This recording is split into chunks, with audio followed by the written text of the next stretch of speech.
Hello, and welcome to Deltek Costpoint's Project's Year-End Reconciliation process.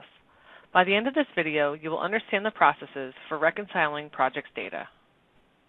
We will cover the necessity of reconciling the financial statements to the project reports and conclude with the frequently asked questions section. Though the calendar year update does not directly affect the project side of Costpoint, it does contain important and necessary information for the accounts payable and people areas in Costpoint, and it is worth mentioning. Please note that the dates used in this video may reflect previous or future years. In the Reviewing and Reconciling Data section, we will discuss reconciliation techniques and ideas for various subledgers.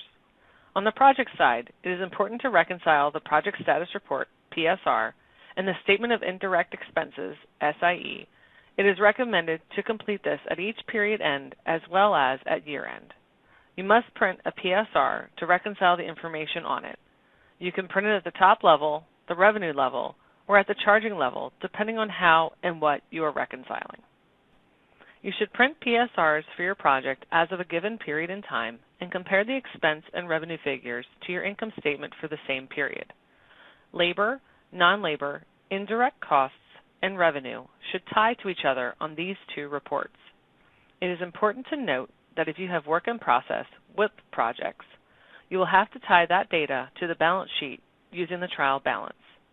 Once you have balanced your year-end PSR to the financial statements, you will also want to validate that the amounts rolled forward in the prior year bucket are what you are expecting.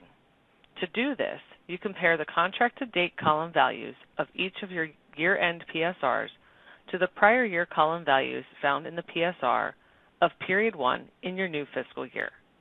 Remember that your new period PSR will only show prior year values after Update Prior Year History is complete and Update Project Status Report is run for the new period. Your Statement of Indirect Expenses, or SIE, also needs to agree with your income statement and trial balance. You may print your SIE reports for any previous fiscal year and period combination at any time. Once data is entered and you have selected a print delivery option, you may use the printer icon to print the report. On the SIE report, the allocated labor, non-labor, and indirect costs need to be reconciled to the income statement. Bear in mind that if you allocate burden to inventory accounts, that value is in the balance sheet and a trial balance would also be needed. Should a trial balance be needed, it is recommended to only create and print this report at the same level of account org as the SIE report to compare. The overwhelming amount of data available could cause lengthy reconciliations. If you need further information about these processes, please refer to Related Topics, Closing the Accounting Period.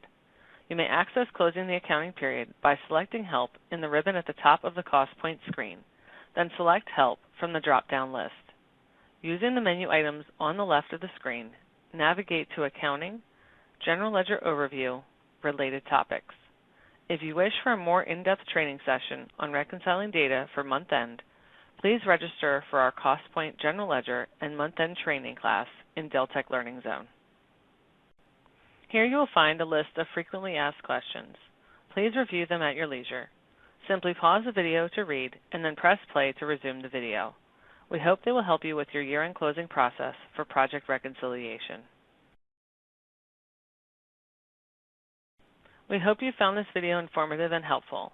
If you have any questions, Costpoint Customer Success is ready to assist. Call our Customer Success number at 877-457-7765. Thank you for viewing this video on Deltek Costpoint's Project's Year-End Closing Process for Reconciliations.